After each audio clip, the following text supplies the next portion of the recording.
Mahigit 50 ang hinuli ng pulisya sa University Belt sa Maynila dahil sa paglabag sa iba't ibang ordinansa. Sa Sampaloc, hinuli rin ang ilang magkakaanak na nagsusugal sa isang lamay. May unang balita si Jomer Apresto. Huli sa akto ng pulisya mga lalaking ito habang nagsusugal sa isang lamay sa Sampaloc, Maynila kagabi. Ang mga nahuli, kamag-anak daw ng namatay. Pero kahit ganon, hinuli pa rin sila ng mga otoridad. Ayon sa isa sa mga nahuli, hindi nila alam na bawal pala ang pagsusugal sa lamay. At saka unang-una, dumaan po yung barangay. Dapat sinabihan kami na bawal. Kung ba alam namin bawal pala kahit may lamay, may patay, hindi na kami na gano'n. Kasi lakas naman ng loob namin kung magsusugal kami sa labas ng kalsada.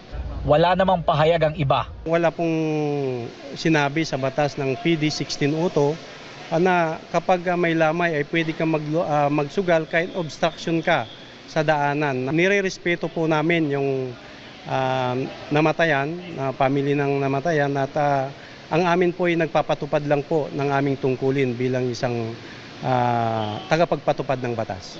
Batay sa datos, umabot sa mahigit 50 ang nahuli ng Barbosa Police Station sa paligid ng University Belt dahil sa paglabag sa mga ordinansa. Karamihan sa kanila, mga nahuling umiinom sa pampublikong lugar.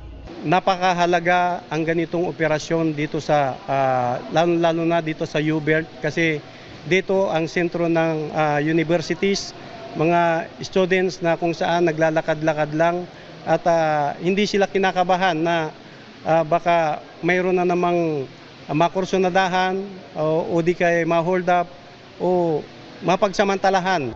Marami rin mga kabataan ang hinuli sa curfew. Itinurn over sila sa barangay at doon sila sinundo ng kanilang mga magulang. Tuloy-tuloy po yung effort ng ating kapulisan dito sa Manila Police District para at least mabawasan po natin yung mga krimen na nangyayari dito kung meron man. At masasabi natin na we will sustain this para ipakita sa ating mga kababayan dito sa ng mga Manileño na gagawin namin ang lahat. Ito ang unang balita. Jomer Apresto, GMA News.